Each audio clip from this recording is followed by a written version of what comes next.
भले ही शेख चिल्ली बेवकूफ़ी भरी बातें और कार्य था, लेकिन एक दिन शेख चिल्ली की किसी काबिलियत को देखते हुए झज्जर नवाब शेख फारूक ने उसे अपने यहाँ नौकरी दे दी।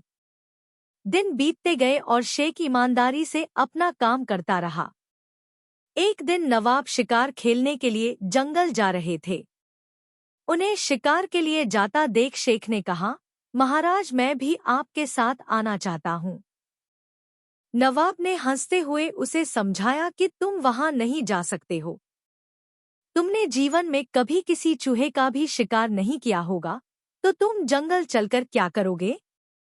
झज्जर नवाब से यह सुनकर दुखी आवाज में शेख चिल्ली बोला, आप मुझे अपनी काबिलियत दिखाने का एक मौका तो दीजिए। नवाब ने उसकी जिद देखकर शेख चिल्ली के हाथ में भी एक बंदूक थमा दी।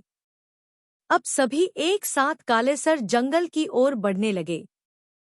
कुछ दूर पहुंचकर सब शिकार का इंतजार करने के लिए अपनी अपनी जगह पर खड़े हो गए। नवाब साहब ने शेख चिल्ली को अपने साथ खड़े रहने को कहा।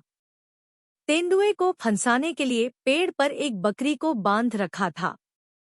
फिर भी 3 घंटे तक तेंदुआ वहां आया नहीं। इतने में चिल्लाते हुए शेख चिल्ली ने पूछा कि कहाँ गया तेंदुआ, अब तक आया क्यों नहीं? नवाब के पास में ही खड़े एक शिकारी ने कहा कि तुम चुप रहो, वरना सारा काम बिगाड़ दोगे।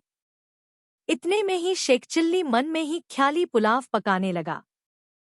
उसके मन में हुआ कि 1-2 तेंदुए का शिकार करने के लिए इतने सारे लोग यहाँ आ गए हैं। आए सो आए, लेकिन एक भी तेंदुए को ढूंढने के लिए नहीं गया।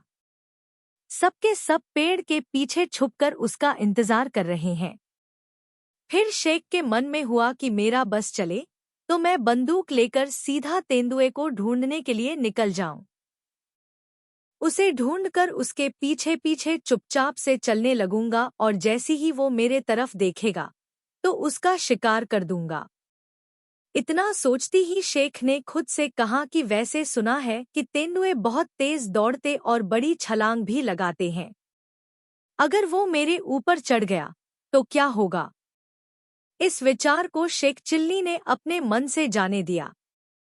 उसने कहा कि क्या हुआ अगर वो तेज दौड़ता है? क्या मैं उससे कम हूँ?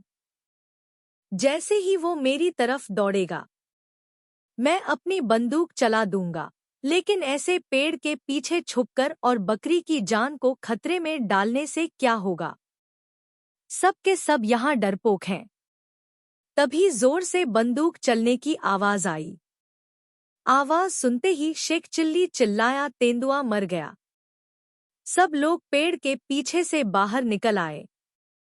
उन्होंने देखा कि बकरी जैसी की तैसी ही पेड़ पर बंधकर घास खा रही है। कुछ दूर उन लोगों ने नजर दौड़ाई तो तेंदुए को मरा पाया। सबको लगा कि शेख चिल्ली ने ही तेंदुए का शिकार किया है। सबने शेख चिल्ली को बधाई दी। सबसे वाहवाही मिलने पर शेख चिल्ली खुश हो गया, लेकिन उसे खुद समझ नहीं आया कि आखिर तेंदुआ मरा कैसे। कहानी से सीख। कभी कभी ऐसे लोग भी अपनी काबिलियत दिखा जाते हैं जिनसे कुछ उम्मीद नहीं होती है। इसी वजह से किसी को कम नहीं आंकना चाहिए।